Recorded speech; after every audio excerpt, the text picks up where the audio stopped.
Dire à ma place que la théorie était un moment de la pratique.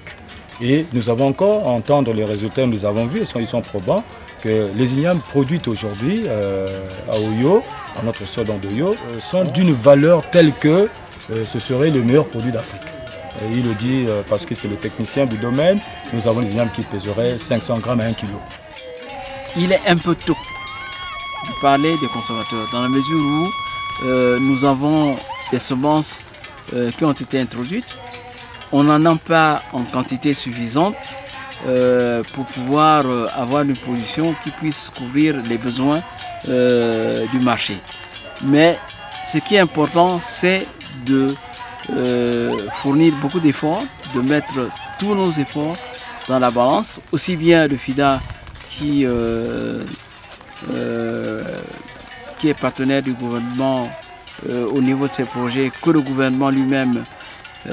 Maintenant que nous avons les variétés qu'il faut, il faut bien que nous puissions les multiplier en quantité suffisante pour que tous les producteurs puissent en bénéficier et que la production d'igname puisse se développer. La dégustation devra intervenir à titre consolatoire, une façon de prouver le bon goût de l'igname aux distingués invités. Pendant ce moment dégustatoire, les grandes surprises ont été l'igname pilé simple, puis l'igname pilé dégusté sous forme de beignet. On a vu toutes les techniques de préparation de l'igname.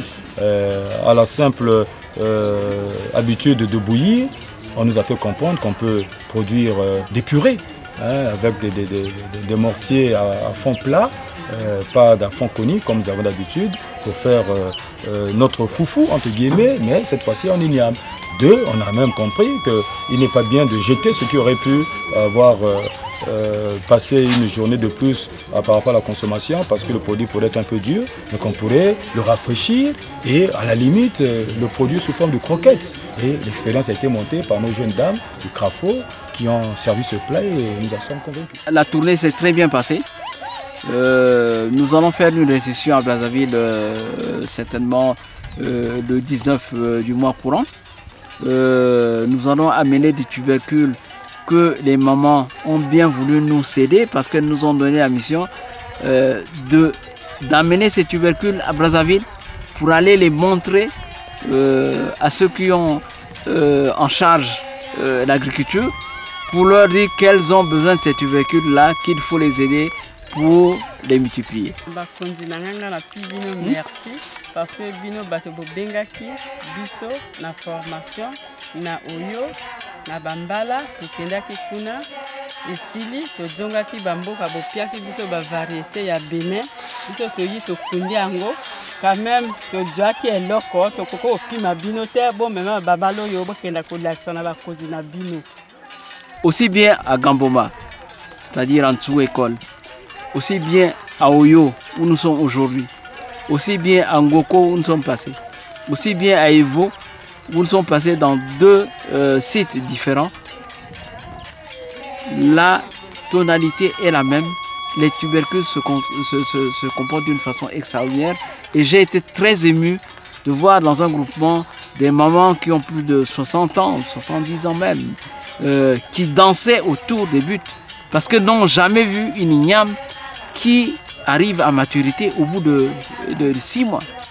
Donc je crois que c'est un espoir et surtout dans la zone de Evo qui pour l'instant a l'air d'être très inaccessible, mais nous avons vu beaucoup de travaux en cours, ce qui augure des lendemains meilleurs pour les producteurs d'igname parce qu'ils vont avoir la possibilité d'évacuer.